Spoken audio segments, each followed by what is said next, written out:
bilang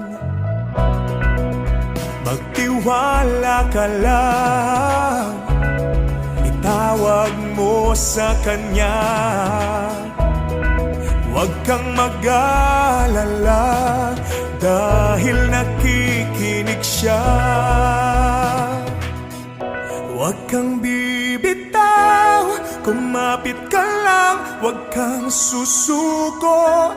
Ipaglaban mo ang katotohanan, ituloy ang laban.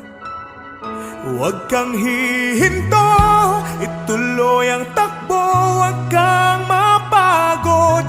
Tayo ay maglalakbay sa daan ng buhay, kasama ang Diyos na lumalaban.